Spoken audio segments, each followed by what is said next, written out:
Welcome to another episode of the Social Proof Podcast with your favorite business coaches, David and Donnie. I'm Donnie. My name is David. I'm here. And y'all, we got an exciting interview. We're going to have a really good conversation. In fact, we believe that this is going to be the best conversation that this young man has had. He is a street legend.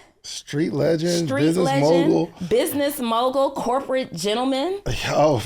Corporate gentleman. A corporate gentleman. I like it. And he is in the streets right now on his latest tour. Y'all, we're fanning out right now. We are super excited to bring young Jeezy. What's up, my brother? What up, though? What's happening? Man, thank you for coming, man. This is really, really exciting.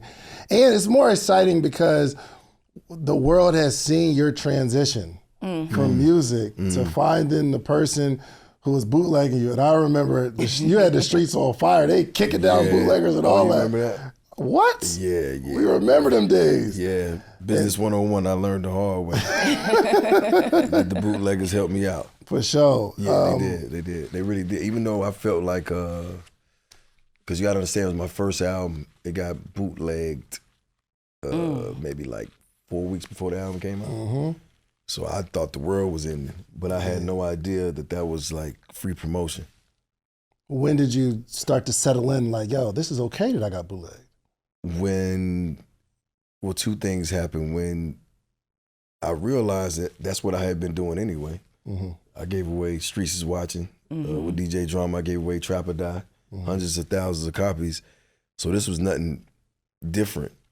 And then I didn't have to pick the singles. So Soul Survivor, we kept going back and forth. I was like, let me just put it on my next album because I felt like it was too commercial of a record. Mm-hmm. And was I wrong? And the label was like, yeah, do your little Trap or Die thing, but we going with this.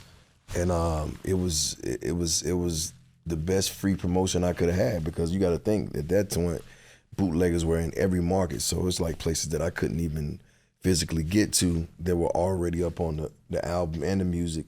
And when the album came out and it sold 190 something the first week, I'm like, okay. Then it kept going 190 the next week, 180, 170. And right now we almost 2.5, 3 times platinum. So yeah. That's crazy, bro. I know, right? Yeah. Something you did, 20-something years ago? You're actually about to celebrate, is it the 20th? Yes, 20th anniversary 20th right anniversary. now. I'm on tour with people from your neck of the woods. Adam Blackstone, shouts out to Adam. He helped me produce the tour. The Color of Noise Orchestra, and Derek Hodges. He's conducting. He wrote the music, and it's nothing like seeing Trap or Die like written in music notes. You know what I'm saying? A standing ovation. Like you're looking at it like, okay, it's a different level. My whole vision was to inspire and help to evolve the culture, and it's just like. People who remember that album and when it came out, they remember those days when they was hustling because we all were. Yeah. But 20 years later, like, look at us. We entrepreneurs, we own companies, we own business, we doing podcasts, we buy real estate. And this is like a celebration for all those who came up at that time. Yeah. So to see, my people in there suited and booted, dressed to the nines, bow ties and evening gowns and celebrating the hustle. Yeah. You don't get no better than that, man. That has to be an incredible feeling. Yes. The tour, for clarity so everybody understands, the tour that you're on right now is a symphonic performance. Yes, a symphonic tour. We actually did 23 cities. Atlanta's coming up, Savannah's Friday. I mean, I don't know when this drops. It airs. And then, we're going to Jersey, you know what I'm saying? And Dallas and Houston and everywhere else. And I think it ends in Detroit, which is, got to do that. The evolution, Jeezy, is incredible. Being a man who was a hustler, like the street guy. Right. What was the spark for you that kind of transitioned and said, you know what, I want to clean this image up and be more suit and tie, be more professional and touch the streets in that way? It was always my goal and dream to be professional. You know what I'm saying? Like I always saw myself in a suit, good skin. Even while you're selling crack? Yeah, that was the goal. Really? It didn't seem like it. It seemed like, I would be in these streets forever. You had to go through the phases of it, but that was the goal to get there because in order to get there, you had to go to war with the most worthiest opponent. Yeah. Which was yourself. Yeah. So I had to learn a different type of discipline. I had to learn a different type of regimen. I had to learn being open-minded. I had to learn that it's best if I wasn't the smartest person at the room or at the table. I had to learn like letting go of things I couldn't control. I had to learn just a lot of things. And as you start to do that, you know what I'm saying, you start to like get into this space of like, oh, okay, this is me. And I think the hardest part was, which is why you probably thought I was doing that forever, was I didn't know or understand if I was going to be accepted. You see what I'm saying? Because it was like Jeezy in a Dickie suit is much more different than Jeezy Jenkins in a tux. Yeah. And it's just like, how do I get people to see my vision and to grow with me? Because Trap or Die, I mean, when I came in the game, I said I was corporate thugging. Yeah. You know what I'm saying? Like I understood that, but I had to package it in a way that it was palatable and digestible for people who come from where I come from. Yeah. Because if you didn't put the thugging with it and you just said corporate, I'm not doing that. They're not feeling You know what I mean? Which is, you know, why I love Pac. You know, he made thug life a thing because the average person seeing that, they're like, okay, there's a bunch of hoodlums, but no, this is a guy that was a revolutionary that understood this is how you mobilize people. You tap into what they understand and then you give it a movement. You know what I'm saying? And for me, I just had to figure out how to get to that place. And I had this vision in my head of what that suit was gonna be, right?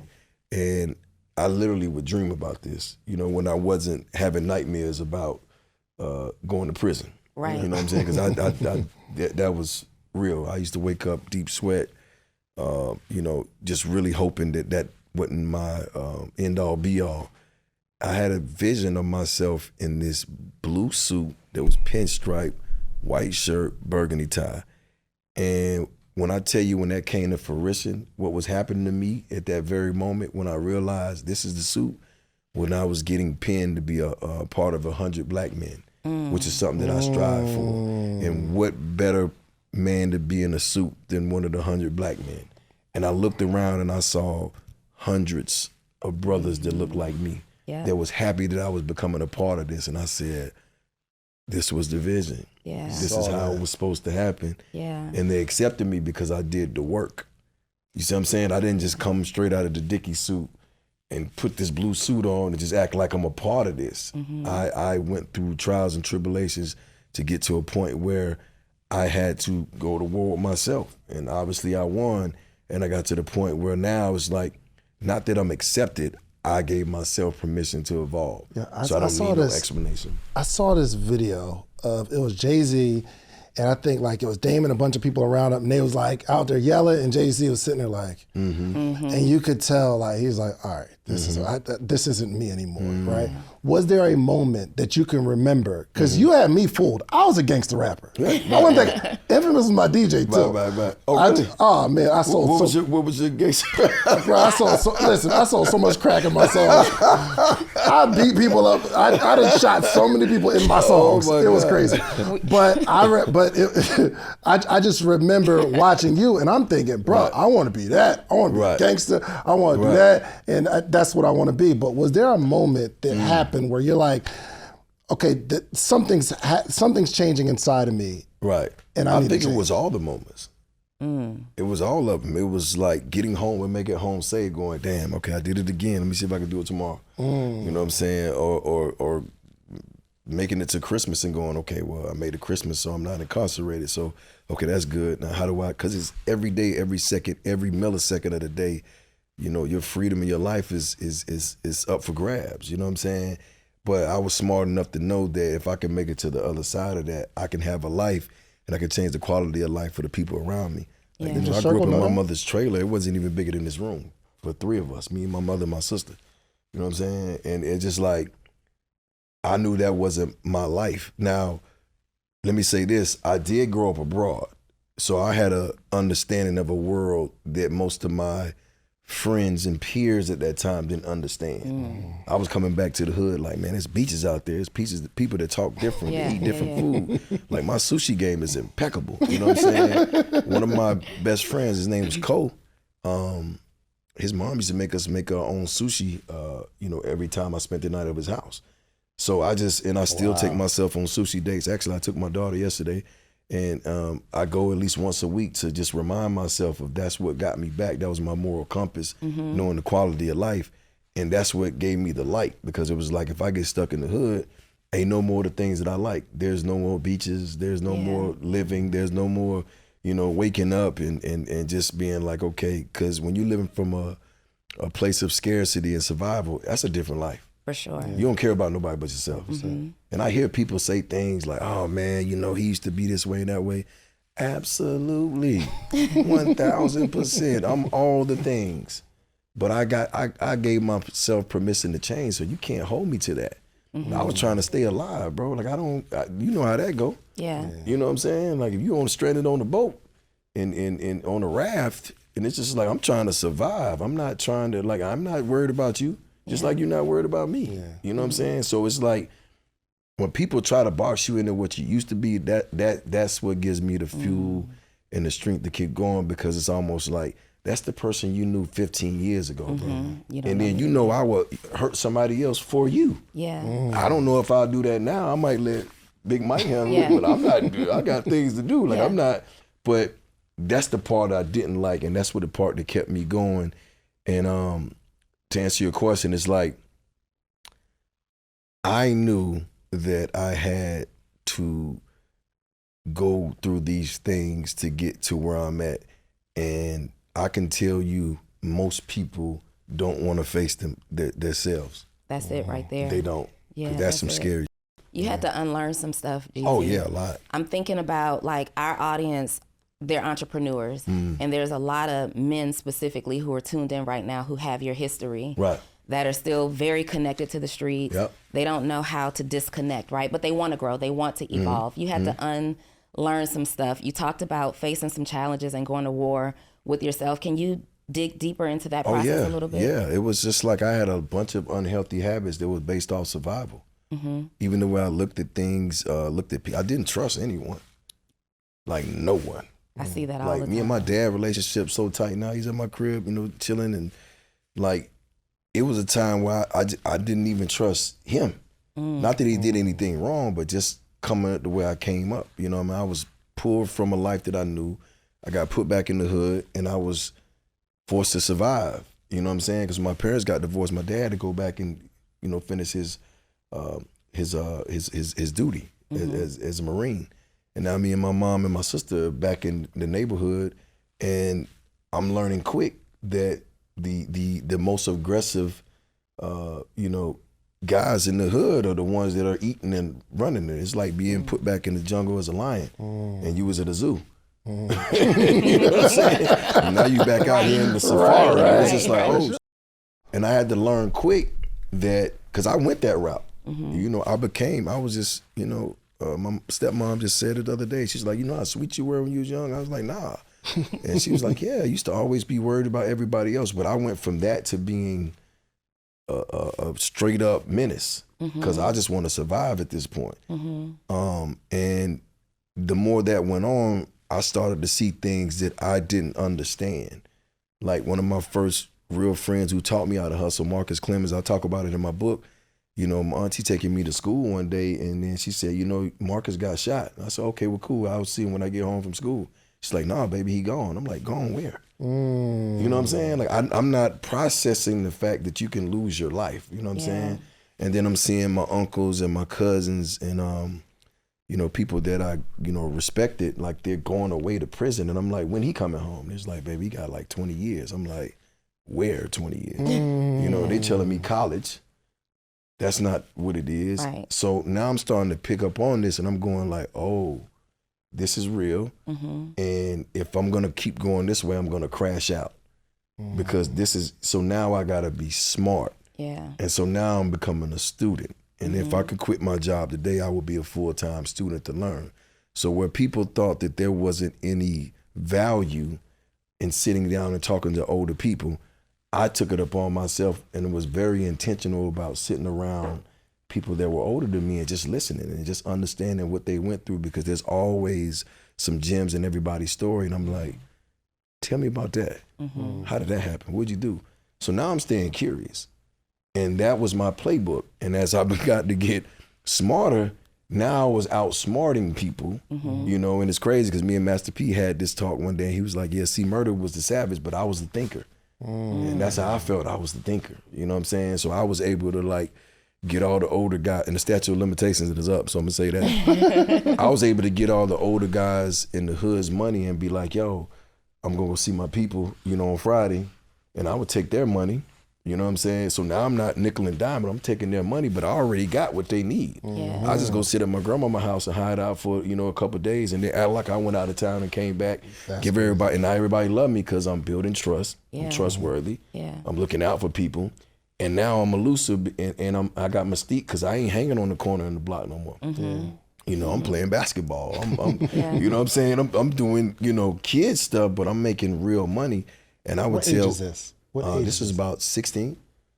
Wow. And so I would tell anyone, you know what I'm saying, like, your superpower is thinking. Your superpower is taking time to process what your vision is and understanding how you're going to execute it.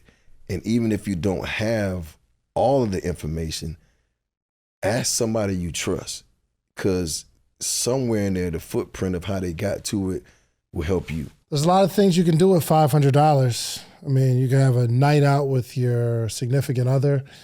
You could buy some really expensive shoes. Well, really nice shoes are about double $500. You could buy a course where you can learn something for $500. But I have something better for you to do with the $500. I want to meet with you every single morning for the rest of your life. Well, maybe not the rest of your life, but every morning, Monday through Friday, for the rest of a year. I have information and game that have allowed me to build a successful business, a successful community, and a successful life all the way around. But I want to share that with you. But the only way we can accomplish this is not me selling you a course, not me giving you a one-on-one consultation, because even with that, you'll get the information, but you'll need more. I want to meet with you every single morning. Now, would I meet with someone every morning for $500 for a year? And the answer is yes. Actually, we've been doing this thing since 2017. We have what's called the Morning Meetup. Every single month we have a theme, whether it's social media, whether it's motivation, whether it's strategy, whatever it is, we have a theme for the month, and every morning in that month, we have a conversation around that topic. And I am giving a wealth of knowledge, not only myself, but a lot of friends, a lot of people that you see on this podcast, they join every single week. So you need a community of people that you can grow with, and you need a coach. I'm your coach. The Morning Meetup is your community. Go to themorningmeetup.com. It's $499, and I will meet you every single morning for an entire year. Give it a shot. And I started to understand, because my cousins like ran Atlanta. Like, they was like the first guys to ever really like get it like that. They're like legends from Decatur. And I used to just watch them all the time. I just was a student, you know what I'm saying? And I just watched things they did, and I learned a lot, but I also learned what not to do, and then how to carry myself as well. Because they wasn't like really like, they wasn't really aggressive people. You know what I'm saying? They just had savoir faire. They just made you want to be around. It's very charismatic, and I'm just like, that's cool. How do I do that? I want to be that. Be that. And then with the older people, I started picking up on poise. And that was something that I had to battle too, because I was very aggressive. I was very irate. I was very polarizing, but I wanted to be poised. So I started to hang around people that spoke just enough. Yeah. Really kept their composure. Felt their presence. You didn't really know what that's why I love Miss Bernice King. If you ever sit with her, like, she's like the best at it. You cannot read nothing she's thinking. Martin Luther King did a great job, you know, with her. But that was a goal of mine, and that took, you know, over decades to achieve. But it also helped me with my business. Right. You see what I'm saying? And then the poise is how I was able to get these deals like Edge, which we're launching next week, and Edge Energy Drink, and Defiance Fuel, and Avion Tequila, and all these ventures that I got into. Is you're sitting in a room with people who feel like if this doesn't work, they're gonna lose their job. I don't feel like that. This is something that I'm enjoying doing. So when all these problems come, I'm not looking at this as the end all be all. I'm going, let me think through this. And then I'll say, oh, why don't we just do this? And everybody goes, you're brilliant. I'm going, no, I'm calm. I'm looking at this thing and I'm looking at the long game, and I understand that this is the best way to get from A to Z, right? Without being distracted by the noise. The noise is, if this doesn't work, then this company's gonna tank, we're gonna lose our money. When I got my Avion tequila deal, the first thing I said was, and shout out to Ken Austin, who's one of my mentors, he said, let me give you $500,000 to put this in some more songs. And I looked at him and I said, nah. I said, I tell you what, when are you planning to sell? He said, in 5 years. I said, even better. Don't give me a dime. Wrote on a piece of paper, this is how much equity I want, ownership.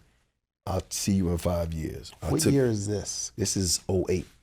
How old were you around about? I was 30 something like. So you were in the game, so you understand at this point. Yeah, I've lost enough now. Yeah. I've went through so many changes that I've lost enough to know that.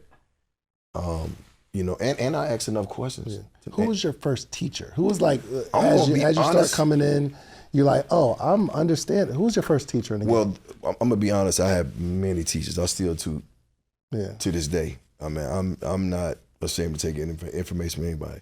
However, the conversation I had 3 weeks before I went and sat with Ken was with Nipsey Hussle.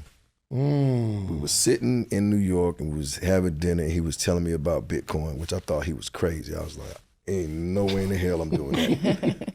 And then we started talking about equity and ownership. And we just kind of got into it, and we were just going back and forth. We were just talking about it. And it just so happened a couple of weeks later, I'm walking into this meeting with Ken Austin about Avion, and the only thing in the back of my mind is just like, don't take no money, just tell them you want equity. Yes, you know what I'm saying? The ownership. And that, I was just stuck on that because I'd already did a Belvedere deal, and I did a Ciroc thing, which I didn't sign up to do. I just mentioned it in Super Freak, and then they gave me all this money, and it was just like they want me to be a Ciroc boy, but I'm like, I'm a grown man. I don't want to be nobody's boy. Like, so that don't make sense. You know what I'm saying? And then I started to understand around this time that I don't want to put my name with nothing that has instant gratification, because this is what's hot, this is what's going on. Because around that time, I was starting to really work on my health, and I didn't understand until I understood that at that time, Ciroc had a lot of sugar, had a lot of syrup, all these things, and I was drinking tequila from a lifestyle perspective because it was clean. And I can drink it. Or so you thought. Right. That's what you thought. Right, at the time. And then now I get in with this Avion, and I'm actually drinking it, and I actually like it because it's clean. Yeah, it's a boutique brand, so it's not like mass produced. And I'm like, you know what? I like this. So when he brought it to me, I was like, you know what, Ken? Like, I'm not going to take any money from you. I said, but I will be a partner in this. And I'll never forget, I bet on myself. And when he flew in, when we sold it to Pernod Ricard, because we sold it, then we sold our shares, and I had a buyout. So I still got paid after the fact on every case that was sold.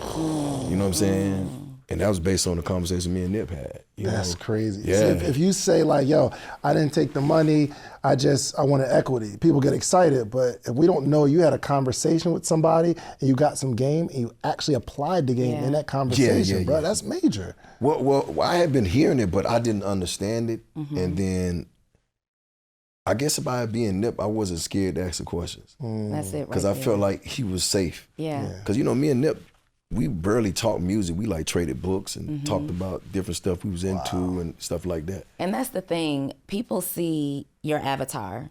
Right.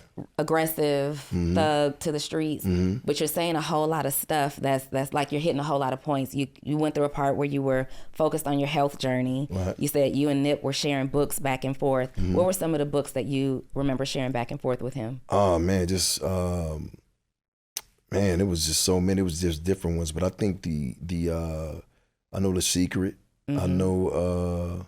And we, everybody does the 48 Laws of Power. Shout out to Robert Greene. That's my boy now. I do a tea with him when I'm in LA. A tea with Robert him. Yeah, I like Robert. He's brilliant, by the way. Robin Sherman's brilliant as well. But there was several books, but they were just like in passing, like, what are you reading? Yeah. And I'll tell them what I'm reading, and it might be any of the classic self-help books. Yeah. That was the thing. You know what I'm saying? And I'd be like, I'm on this. He'd be like, I'm on that. And I'd be like, okay, cool. I'm reading The Art of Seduction because now I understand that this ain't about just women. Like, this is helping you navigate, doing deals because now you know how to pull people in. You know what I'm saying? I'm reading books like how to, become a people person, like how to because a lot of the time I was closed off. Yeah. But then I had to learn how to open up a little bit and how to share stuff with people and like how to really because if they can't trust you, they're not gonna do business with you. You know what I'm saying? So it's those type of things. Yeah. Do you think you being this visionary, I think it's something that you're born with? So you might be hustling, they hustling, you see, all right, I want to get out of here and I'm gonna make enough money to get out of here, and they just don't see it. Do you think it has to do with environment? Are you just born with a brain to be able to say, yo, trap music, symphony. Symphonic. I'm working on symphonic performance. That's a great question. I think it's all about alignment. Yes. It really is. You will be surprised by just saying something if it resonates with someone, to see how they light up and to see how they see your vision. You know what I'm saying? It's almost like a partner. Like, it's just like you can have a great business, but if you don't have a great partner, that business may not flourish. For me, I will say I think that I was born with it because I remember my auntie told me one day, she said, your sister's book smart, because my sister's like brilliant. Like she's a student, like she was always, I was terrible in school. You know what I'm saying? I dropped out in 8th grade. But she said, you're street smart. And I never understood what that meant until I understood what it meant. And then I started to understand that I can think my way through and out of anything. And then also that I can see things that I can't describe to anyone else but myself. Explain that. Like, shout out my guy Zach. We talked about the first symphony show. It was like a one and done. Yeah. But in my mind, I'm like, there's an album. There's a tour. There's a whole thing to bring the culture together so we can celebrate this thing. It is not about just the 20 years.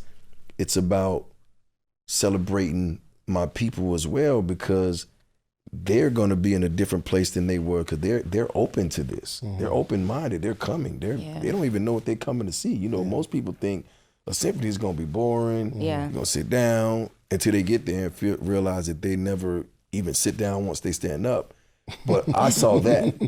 And that's not even a conversation we had. I knew that going into it. Like, as soon as I touched that stage, I'm standing on the stage, I was like, all right, I got to take this on tour. This is amazing. And then I was like, you know what? I need an album, because it has to go with it. And the album has to drop on the same day as the anniversary, because that's going to mean something. And it has to be in Atlanta. All this is going through my head at one time.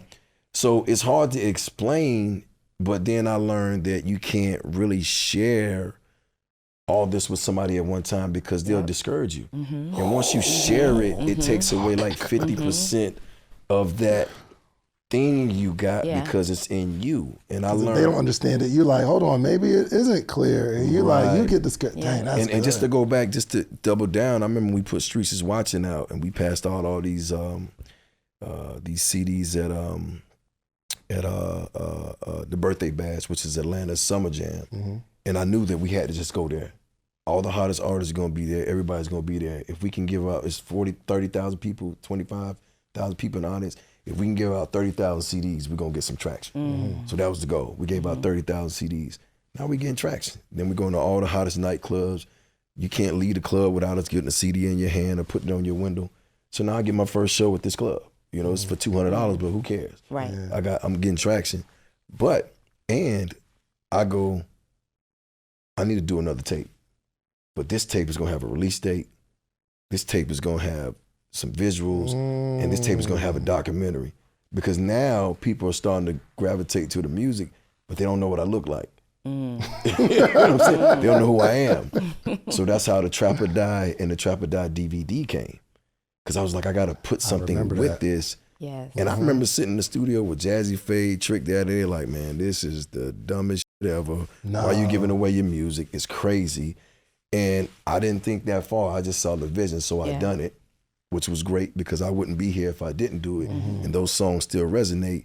But just as, you know, God would have it when you go with the universe, now you can stream it. So I never gave it away for free. You know what I'm saying? I didn't foresee the streaming coming. I just know go with your spirit is gonna work itself out. And that's what I did. And even now, when I, you know, sometimes when I'm even in the gym, I mean, let me go see what Can't Ban the Snowman. And I play it and I just smile because I remember giving that CD away. Yeah, you know what I'm saying? I remember like literally putting it in people's hands. And that's another thing too. I actually built a solid fan base because I was shaking hands and kissing babies then. People remember getting those CDs for me. You know, granted, I was in a Ferrari, but but I was passing out CDs. I was on the grind. There's a clear difference between you and other rappers. Because rappers, they think song to song, club to club, with the women, money, let me get an advance. Bro, you see the whole field. Well, this is the thing though, even to this day, I never consider myself a rapper. Never. I looked at it as a position of leadership. I just had to become a better leader every day. I know that, like in my spirit. When I woke up this morning and I prayed and I meditated, I'm like, help me to see something I can't see, add value to my people, and to stay on this path and not get distracted. Like, walk with me with that. I understand that. I couldn't be nothing else. You know what I'm saying? Like, and I mean that wholeheartedly. Like, this is not an act. This is not for money. This is not I live an amazing life and I could be good now. I don't need much. You know, I'm not like your average guy. I don't got 30 cars in my garage. I don't got a bunch of stuff I don't need. You know what I'm saying? But it's leadership to me in the music and the books, and my actions are a way to express that. And I call it eulogy qualities. It's just like when I'm no longer here, you know, I want people to stand up and say, you know, he helped me in a way he didn't understand, or he was there for me. And what really touched my heart with that is like, I remember being in Jamaica one year and I was there for vacation, and one of the guys who was there was like, yo, he was like, you need to go up to 7 Mile, which is where Bob Marley is from. And you can walk through Bob Marley's house where he grew up at, and it's a very small house up in the mountains. But as soon as you got to that town, everybody had a story about Bob. Everybody. Like one guy was like, some guys jumped him and Bob helped him beat him up. Other guy was like, this happened to him and Bob loaned his mom money, and Bob paid for somebody's funeral, and Bob was always the one that was taking care of the kid. This was before he was Bob Marley. And to me, that just was like, right, because I love the music. But now I love the man. I'm like, man, this man is amazing. Like all these people, and the reason why they wear those T-shirts, and when you go there, they're proud of him. That's their guy. You know what I'm saying? He's everywhere. He's everywhere. That's their guy. Everywhere in Jamaica. The cultural impact. This is obviously purpose work for you. Right. Something that you're deeply. You've made the money. You have the fame. You got all the fans. You could literally just go somewhere and disappear. Why do you keep doing this work? Is it because you see the younger versions of you and you're trying to keep them off that path early? Or is there something different for you that makes you stay committed to this? I think it's a spiritual thing, very spiritual, but I also feel like it's my obligation. You know what I'm saying? Culture changed my life. Like, I could have been in prison. I could have not been here. You know what I'm saying? Like, all that could have happened. I could have never sold a record. I could have never been on the stage. It's like my obligation. I'm the big homie. I hate OG, so don't call me OG when you see me. Like, ain't nothing cool about that. But it's my obligation. I have to make a decision every day. Like, I had to make a decision right now to come here and go sit with my girls. You know what I'm saying? Which I'm going to see when I leave here. But I was just like, damn, if I can go just get this in and touch my people, I can kind of take this hour, go play with my girls. Because to me, I'm a father, but I still got a job to do. You know what I'm saying? This ain't about the money. It's about there are people that are watching your platform that I can help, that I need to go do, because that's my obligation. Because if I didn't do that and they didn't do what they did for me, I wouldn't even have the time to go play with my children. You know what I'm saying? They allow me a life that gives me time and freedom to do things that I can do. They gave me a life of joy, peace, and freedom. Yeah. You know what I'm saying? Of course I had to do my part, but they allowed me to do this. So what type of person would I be to take all that and go run to the hills for myself? You know what I'm saying? When you take on responsibility like that, though, there's a lot of heavy days where you feel like you're responsible for so much and you need to disconnect. What does Jeezy do to disconnect and pour back into your cup? Man, listen, I like solitude. Yeah? Yeah. Do you have a place that you go? Is it home? Yeah, I got some acres. Okay. Yeah, I got some acres. So when you see me on Instagram, or I rarely post, but I just thought I should the other day. Walking my property, or taking a hike, or just being in my space. Okay. I like solitude, and that comes from when we were younger. I bought my mom a trailer. The trailer was like $3,500 for the trailer. Like the wind would have blew it away. You know what I'm saying? And we lived on the back road. That was near the town my grandmother was from. But I never understood why my mom loved that so much. But as I got older, I started to understand, that's peace. It's being away from everything and everybody. So I'll go to my places where I bought places where it just set up for me, and I can go by myself and I can go read, write. I love to study. I love to journal. What do you study? Whatever I'm into. Okay. Self-help. Understand, like right now I got this AI thing going in my head. So I was telling my guys, because I got a group of guys that are really like some dope brothers. We have this thing called a summit where we got this big group text. We always looking out for each other, leaning in each other, pouring into each other, supporting each other. I'm like, hey guys, we gotta go, and I gotta call Tony Robbins, by the way, because I want to know who he would go to, and I want to bring this person to Atlanta, and do a retreat, and for a couple of days we get to ask all the questions we need to understand about AI, because I kind of feel like if we don't get a grip on it, we're gonna get left behind. Miss out, for but sure. These are like real businessmen, because all these summits I'm going to, all these people are talking about AI, and I'm just like, wait, I know how I use it. You know what I mean? But I'm not maximizing it. So I've been kind of digging in there. Just a lot of spiritual work. Just a lot of self-healing work too, because I like to be able to be there for my friends and my community when things come up. Because I know as a black man, it took me a long time to really understand that therapy is okay. It took me a long time to be on a flight and be journaling. You know what I'm saying? I haven't gotten to therapy, man. Oh man, it seems almost.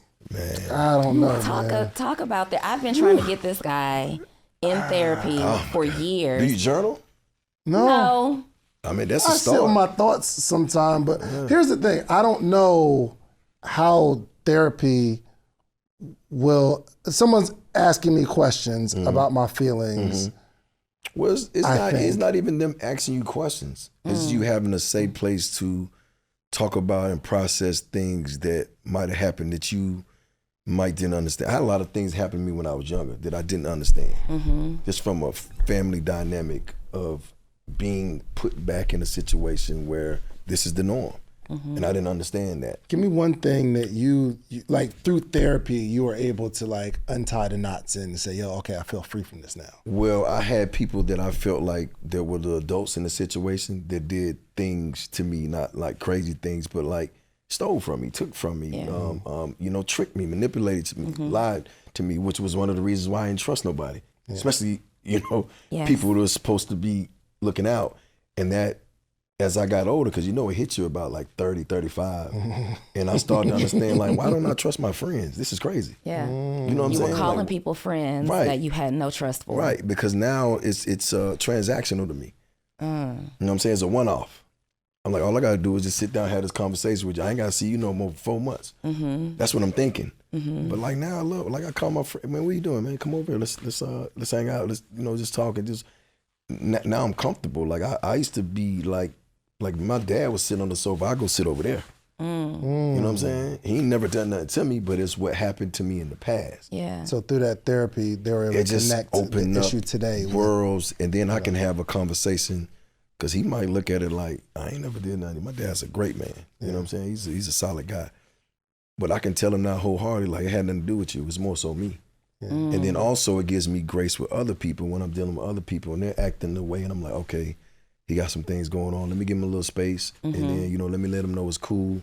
to have these conversations. And you gotta think about it. I'm not saying any numbers because the last time I said a number, somebody was like, he's gotta be lying. But I've lost so many people. Like, I couldn't even put a number on it. But I had came to a point in my life where I was okay with that. And I swept it under the rug because... It's just a part of life. Yeah, but also I had built up this defense mechanism of just don't care. Yeah. So that means I didn't have any empathy for anyone. Yeah. Tears didn't affect you. But I think, so you know what I'm saying? It's just like, you can sit there in front of me and cry and I'd be like, because of all this loss that you've experienced, whether it was losing people close to you to gun violence or death do you believe in forever? What do you mean by that? With relationships. Do I believe in forever? Yeah, I work with men like you, and they're so good with saying goodbye. Yes. Because of all the loss that they've experienced. Like, they feel like people are going to leave them anyway. So they never go into a situation thinking, this could really be forever. Well, it's yeah, I've dealt with that. It's a fear of abandonment, for sure. It's definitely a fear of abandonment. But that's the thing, you know, you got to be comfortable with you and know that you're enough. And that takes work. Yeah. I'm good now. Okay. Oh, I can, and that's one reason for the solitude.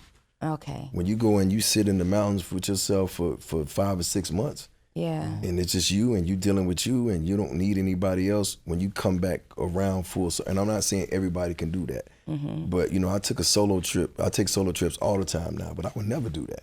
You know what I'm saying? But once I got to the point where I was good with me, I was okay knowing that I'm dope, I'm fly, I'm smart, I'm cool. That guy. That guy. So it's cool for people to want to be around me just like I want to be with them. But then also, it opened me up to like seeing people. I didn't see people before my work. You understand what I'm saying? Yeah. I would just be around and know them enough to call them an acquaintance, but I didn't see them. Oh, that's good. You know what I'm saying? That's good. Because we talk. Go ahead. I'm sorry. No, I'm trying to understand the value in that though, because like you said, if someone disappoints me, it's just all right. It is what it is. Yeah, right? it was that. Yeah. I'm that way today because it protects me. Right. Like, I understand that most people are going to hurt you. This is what I. Oh yeah, they all are. Most people are going to disappoint you, right? They all are, but it depends on what you can deal with. Break it down. Everybody's going to disappoint you. Yeah. Your kids are going to disappoint you. Your best friends are going to disappoint you. You know, your employees, everybody, is what can you deal with, right? But what you're saying to me is a defense mechanism, and I had that. I'm with you on that. Like, I'd be like, yeah, you do that, I'm good. But then it's just like, that's a 15-year relationship that really is just going to take some massage and iron some stuff out to understand where this other person is coming from, because clearly something's going on their end too. Yeah. You know what I mean? And what I mean by seeing people, it's just like, you just see how dope they are, how cool they are, how real they are. And I had a problem with receiving. You know, nobody could do nothing for me. You know what I'm saying? Gifts were like, you know what I mean? By myself. I don't need you to, like, you know, when somebody take time to do something nice for you, I always felt like that there was a ulterior motive. Oh. You know what I'm saying? Yes. And then when I realized it wasn't, I'm like, damn, they really like hear from me. But how do you realize that? Because it could be playing the long game. Work on yourself, and over time, just knowing that they are good people. And I say this, it took me almost 30 years of my life to realize, even with my guys group now, that they are good people out here. Yeah, you know what I'm saying? It took me you got to think, you know, living from survival, you know, your best friend will, you know, stab you in the back. You know what I'm saying? You know, shoot you in the head. You know what I'm saying? For survival. But then when you realize people who are really there to support you, to be there with you through your good times and your bad, and that's what even with a partner, you know, it's always going to be good times, but what about the bad times? Right. You know what I'm saying? And there's going to be things that you go through. It's like, you may get sick. Yeah. You might not be in your best health. You know, you could lose a limb. You could lose a child. You could lose anything. Like, who's going to be your support system? Because, you know, everybody in this world, you know, is born alone, but that don't mean we got to be alone. And I'm going to tell you, the world doesn't get smaller, but the world that you built and the people that are around you will make that same world better. You know what I'm saying? It's like, I love nothing more to sit in my backyard by the pool, smoke cigars with my bros. It's like, what you got going? And I'm fascinated by what they're talking about and what they're doing. But like, this is real quality time. Like, you pouring into people. Like, I love, like, my kids are my world. Like, I took my daughter to dinner yesterday. I just want to know everything. We went to sushi. I was like, okay, so tell me this. Why are you watching anime? What's going on with it? But she's so cute. She's so dope. She's so cute. She's so dope and she's so cool. Yeah. You know, her little style and the way she does things. And it's just like I see her. But it was a point in my life I didn't see people. Like I just looked at them as if, you know, it is what it is, you know, and whatever. But now I actually see people. When people going through stuff, I have empathy to call them. And to me, that's the best feeling in the world. Because when you, like, it's like when you can feel, bro, like, that's a whole nother life, dog. Yeah. Ain't nothing like being numb. Oh, You know what I'm saying? Like that's cool. yeah. You cry? Last time I cried was when Tupac died. But I was looking at my friend, he was telling this story one time. My boy, he was on a panel, he started crying, and I remember looking at him like, dang, how you do that? I've cried tears You of couldn't joy. feel anything. I've cried tears of joy, though, I could say that. Yeah. I've been very happy about things that are small things, and I'm just like, thank you, God. Like, just thank you. You spend time celebrating the small things. Oh yeah, if I get a time. win, you know, my blood type is B positive, so I'm not supposed to eat steak, but let me win something. Steak. Oh, I'm going to give me a Tomahawk. steak dinner. I'm going to get me a nice glass of wine, because you got to celebrate yourself, even your small things. You know what I'm saying? Even things that you overcome. And I think once you get, and I know this is not for, you know, everybody all at once, but when you get to that point where you can celebrate yourself, other people will celebrate you, and it'll make you want to win more. And then when you lose, you can say, okay, how could I have done that better? And what did I learn? And just go from there. Like, nobody's perfect. I'm not perfect. Ain't no perfect way to do this. But I never celebrated myself. I sold millions of records. I never celebrated selling records. I was just happy to be there. Yeah. But this is the first tour, this tour that I'm doing, that I actually did a toast with everybody on the tour before we took off in Miami. It was like the dopest shit ever. Wow. It's like we had the champagne and everybody said this is gonna be great, and we toasted, and I'm just like, oh my God, this is crazy. But look at that, it took me, you know what I'm All these saying? years. 20 years. I can't later. remember the last time I've celebrated. And like my wife will put something together and we have a birthday party, or like we'll do an event together and it's a celebration, but I'm doing it because it's something that we're doing. Yeah. And I don't internally feel my wins. I'm very emotionally mute. And maybe I do need it. I just can't. It makes it better though, bro. The champagne tastes better when you celebrate. The water tastes better. The Jeezy, food tastes better. For somebody like this man, this is my best friend. Okay. I can't, his wife can't, nobody can get him to therapy. A man like you who was once so closed off, so guarded, didn't trust anybody. How do you pick a therapist? It's like picking a partner though, because you got to have the right person, and you got to trust them, and you got to feel comfortable. But I would just say, you know, just start slow. You know what I'm saying? And just, you know, you don't have to give them everything all at once. You could just kind of have some conversations. But also, you know, give yourself permission to share. You know what I'm saying? Because it's like a soda. Like, you know, you got a Sprite, and when you twist that top, it fizzles out. And Yes. and all that stuff you're packing in it's gonna keep packing until you explode, and until you yell at your kids one day or flip out on your employees or do something crazy. You gotta be like, damn, I gotta, you know, figure this out, because it's almost like it's you at that point. And if you're the leader of your household, then you gotta be even killed for everyone else, because you're leading how, you know, we communicate. You're leading how we share, you're leading how we celebrate. And I know it's easier said than done, but it's almost like, if I can describe it, it's almost like the difference between driving a Nissan and a Ferrari. There is a difference. You know what I'm saying? There's a difference. It's like, it's exhilarating, it's fun, it's the things you want. It's that day you're not gonna forget, when that sunset hit and you had that top drop and you had what's your favorite music? What you like? Hip hop, R&B. Yeah, there you go. You got that Brian McKnight going. You girl in the background. You know what I'm saying? It's summer day. Oh, not Brian McKnight. Not Brian, but Okay, well, I'm amazing myself, but what you got going? yeah, give me some Drew Hill. Okay, that's a little rowdy, but it works. But it's just like, there's clearly a difference, and the reason why I'm even out parading this and saying this is, if we were all on a desert and we was all stuck in the desert, and I came to you and brought you a cup of water. You asked me, where did I get that water from? So why bring you the cup when I can come show you the fall? Wow. You see what I'm saying? It's like, it's over here, bro. Like, it's on you if you want. You take the walk and drink it, but it's here. Yeah. And it's just like, I can't drink all this water myself. Yeah. So I'd rather just show people because, and I kind of put it with being saved. It's just like, I'm not a religious person. I'm a spiritual person.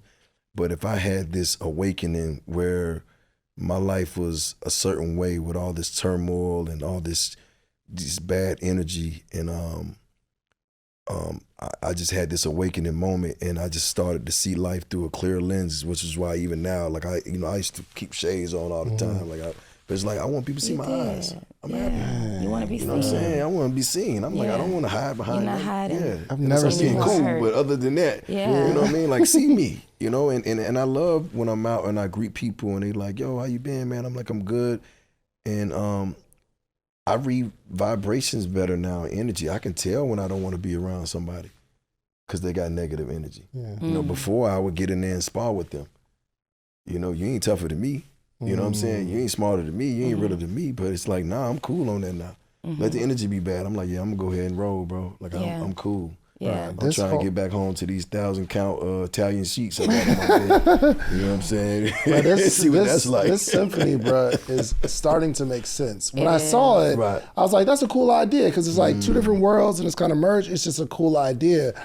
But it's making sense now because of who you are. And it seems like that style of music is another part of you that's starting to come out. Yes. I would say it's been about 6 years that I hadn't been inspired.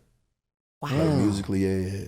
Because everything is just so the same. It's stagnant. It's just like, it's too computerized. It's too perfect. If you go back and listen to some old school music, it flows. It's not even all on the same, you know, just it sways, it flows. Yeah.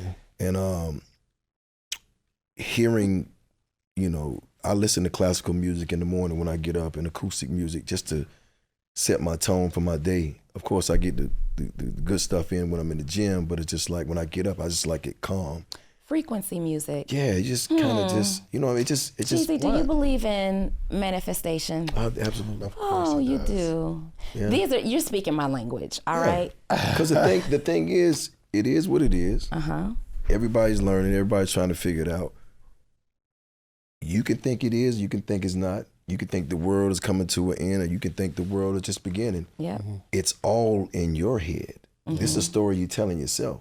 So if I'm going to tell myself a story, I want to tell myself a good story. A good story. At least that. 100%. And work toward that. And work towards that. Yeah. And by the way, once you get into that frequency and that vibration, you'll be surprised at how many doors just open up. Start opening. I'm not even gonna hold you. Like, it's sometimes I don't even have it all figured out, and I'm like, there's no way this is happening now. This is amazing. I didn't even plan it. You know what I'm saying? It's just and it's just falling into place, and I'm just like, wow, like, damn. And that just shows me that I'm going with the universe and I'm going with my spirit. But if you in alignment with yourself and you're moving with integrity and you're moving with intention, why wouldn't it come to you? You know what I'm saying? It's just like if you look at a GPS and you're trying to get from here to Miami, that's the way. You know what I'm saying? 100%. Like, just stay on that way. It might rain in Tampa, then it might not rain in Orlando when you're coming through. Then the sun might be out of Fort Lauderdale right when you get there. When you get to Miami, you're gonna be like, I made my destination. Now you got all that time to enjoy Miami. And the ride back may be good, may be great, whatever, but you made it to your destination, but you was heading that way and you was intentional about it. Now, when you're not intentional about it and you just getting up and you living life, I mean, whatever, you know, whatever. I mean, anything can happen. It's too important to not anything be can happen then. Yeah. But the thing I learned though was just like, even when bad stuff happen, don't like feel like, you know, the world is gonna end or it's just by me. You know what I'm saying? It's to set you back for a bigger play. Yeah. Yeah. What area are you struggling with in your life right now? Like mind, emotionally. Right. I'm struggling. Right. Emotionally. I have a 15-year-old daughter. Okay. and emotionally, I'm trying to figure out how to reach her, right? So this is a struggle for me, right? For you, what is an area of opportunity for growth for you? Thank you for sharing that, bro. Yeah, I mean, sure. you just, I was going to say, so I feel comfortable saying it. See how we just open up? 100%. My struggle for me is just like with things going so well and things moving so fast, I just don't want to miss the time with my kids. Yeah. You know what I'm saying? So that's like harder to balance than I would like. But I'm doing my best and I'm working on ways to have more freedom and time because I just want to make sure, especially with girls, you always want to be a part of their lives. And I don't want to miss the moments, but I also like being with them. They cool, like they're fun. And just like when I and that's another thing too, because it was a time, you know, and I love my son, he's the best.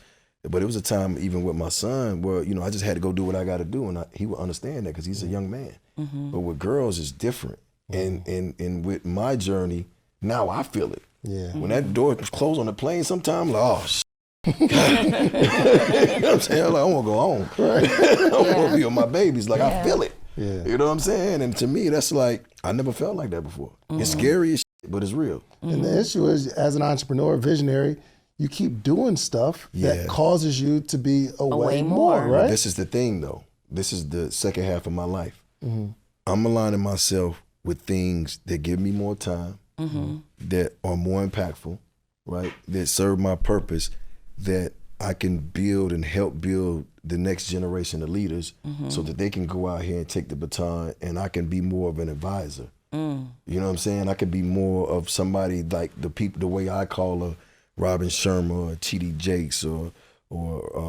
Tony Robbins or Ambassador Young or people that they're not working like that. You know what I'm saying? And if they are, they still got the structure. So you got to look at your pie and go, okay, it was 80-20, 80 music, 20 business. Now it's 80-20, 80 business, 20 music. Okay. In that 80 business, I'm gonna carve out. I'm gonna take that down to a 60 or 55 because I need at least that time for my family, for my personal growth, for my time with my friends, for my vacation, for my solo trips I like to take. You know what I'm saying? Like I need that. That makes me a better person. That makes me a better father. That makes me a better leader. That makes me a better son. You know what I'm saying? And I need that. But it's just like, that's got to be the goal because money is great. It is. But you got to think, at some point when all the bills and everything is paid, all the other stuff is just excess unless you're going to give it away. So if you're just working to be working and not working towards something, you're going to burn yourself out. And the last thing you want to be is like older and you're tired and you're drained and you're not in good health. And you trying to spend time with your kids after the fact or trying to spend time with your friends because it's just like we all get busy. But I make sure I like hit my people at least, you know, every blue moon. You good? Everything straight? You need anything? What you got going on later on? If it's just a quick bite, let's do it. If it's just a quick, you know, walk, you know what I'm saying? Like, let's just do it. Let's just hang out for a minute. We ain't got to be together all day. I know we used to go to Magic City, but we ain't got time for that right now. We got to do. I need to look at my pie. We ain't got time for that right now. If you could think of something that you want more of in your life right now. Freedom. What does that mean? That's my love language, freedom. I mean, freedom to, you know, travel. Freedom to travel with my family. Like freedom to go spend some quality time with a friend that lives somewhere else. Like I never went somewhere for a month and not had to worry about nothing. You know what I'm saying? Like I got to come back. I got things to do. But like if I had like just a month to go to, I don't know, you know, Africa to see my oldest daughter's family and just be there. You know what I'm saying? Without having to worry about my phone or worry about having to get on the flight. We have the freedom, but we keep creating more stuff. But that's what I'm working on now. Right, for Backpedaling sure. out of that. Just getting it to a point where, okay. But you see that one day. You see what that looks like one day. Because there was a time, like, I would literally, like, tour all year. Oh, they know now. This, you got from this point to this point. That's it. Yeah, that's it. Don't even call me about it. You know what I'm saying? Even with business, it's just like, you guys got until 5 o'clock. After 5 o'clock, don't call me. Don't call. Good, bro. If I'm in the mountains, Yeah. call who you need to call. Don't call me unless it's 911 and have a resolve. I don't want to hear the problem. I want to know how y'all going to fix it and we'll keep it moving. But it's just like, I need that time. But before I was so available, and if you don't respect yourself or your time, nobody else will. Yeah. And then also I had to learn how to delegate as well because we as people, and I'm just saying people as human beings, like we always want to save money. I want to save this, I want to save that, or I don't want to hire somebody to do this. When you're hiring people, you're delegating it because that gives you more time. And that's what I would rather pay somebody to do this because these extra 2-3 hours that I'm gonna have, I can do something that really is gonna charge me and fuel me so that I can be better, you know, when I get ready to do my next venture or whatever it is. And to answer your question, the things that I'm creating or trying to create are things that I hope give me the time and the freedom that I need to like live. I mean, we all should be wanting to live the best, you know, live our best life. You know what I mean? I think about that every day. Like, are you living your best life? Did you do what you really wanted to do today? You know what I'm saying? And it's just like, and if you're living your best life, I'm gonna be honest with you, bro, the money is gonna come. Yeah. Yeah, you can go out here, you know, I said it. I said it. Sleep when you die. I don't know about that. You're a little older, you realize. I need my 8 hours. I need my 8 hours. We could talk on and on and on with you. I do have a silly question for you, though. Okay, let's do it. When you are, your friends, your family, the people closest to you, what's the thing that they would say to you, man, if your fans knew that this about you, they wouldn't believe it? The fact that I love house music. Deep house music, everybody knows that. No, Jeezy, that's not a good one. Okay, well, they trip on that. They're like, what are you listening to? Give me the My sister silly be like, thing. you know, okay, well, everybody knows we take family vacays, everybody at my house. You can do anything in the morning you want to do to contribute to how we eat, but you don't touch the eggs. Okay. Because I got to cook the eggs. And if you know what I'm talking about, it just sharpened my skills. My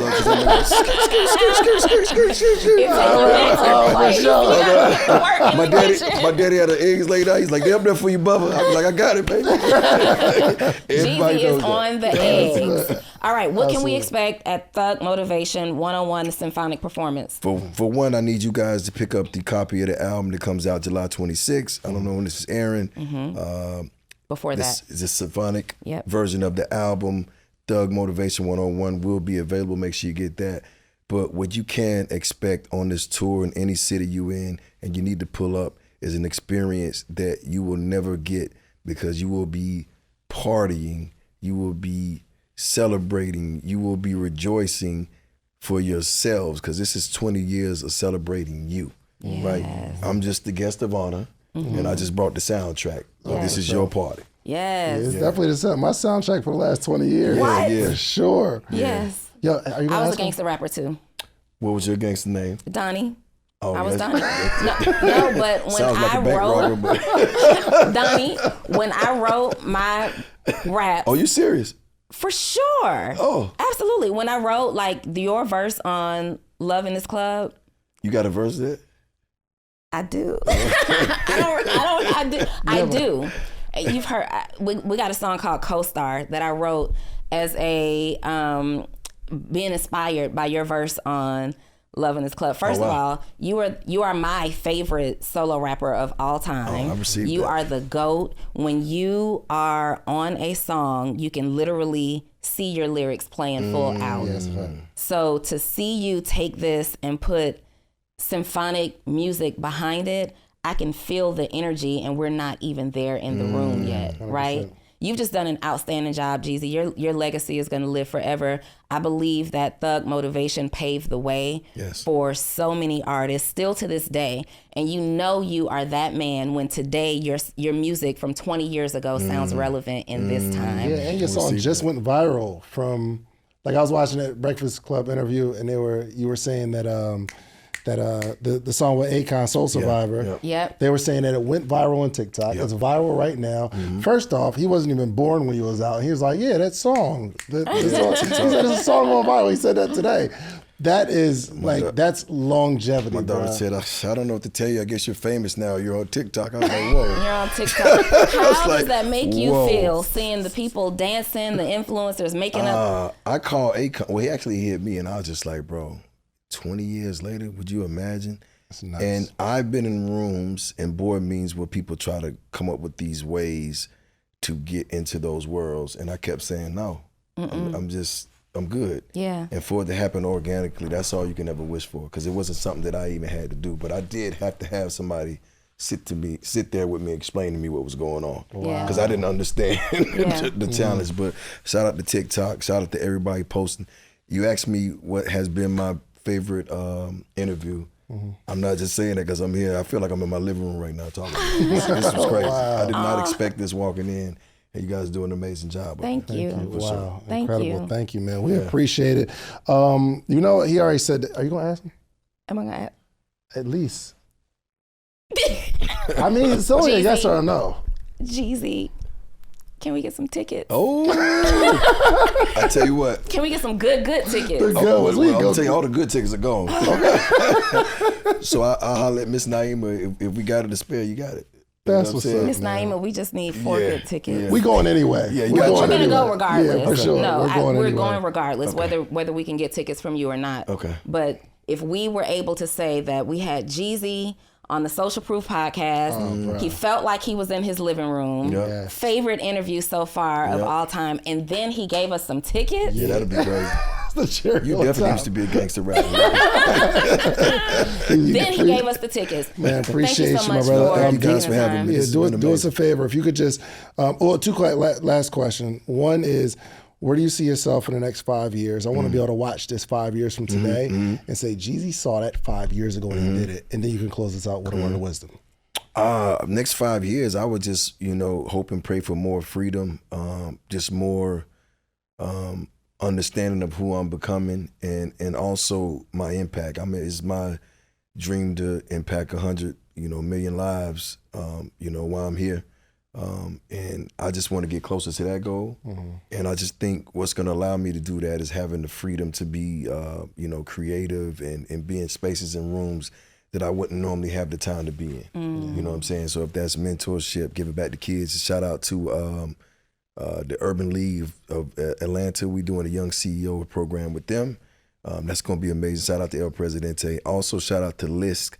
We're doing a prostate cancer screening with them. We're doing a book bag drive and everything in between with LISC and Grady Hospital on the 26th, which is the day of the anniversary. So we're going to be at Grady. Well, we're going to be at the church close to Grady doing prostate screenings and giving out book bags and awesome. And stuff to Let the us kids. know how we can help with the sure, young CEOs too, because we teach entrepreneurship. Yeah, I would love that. I mean, even like know I know a lot of these kids, are in the podcasting, so I would love for them to come see how y'all for get sure. it done. Yeah, I appreciate that. We go into the schools, we mentor kids, youth, all the things. So however we can help with that, for sure. For sure. Yeah. Cool, and just close Well, out we with know a we word got to of get you wisdom. to your babies. Okay. Yes. Words of wisdom. I say, be unapologetically you, and just know that you are enough, and whatever you're doing, just leave it better than you found it.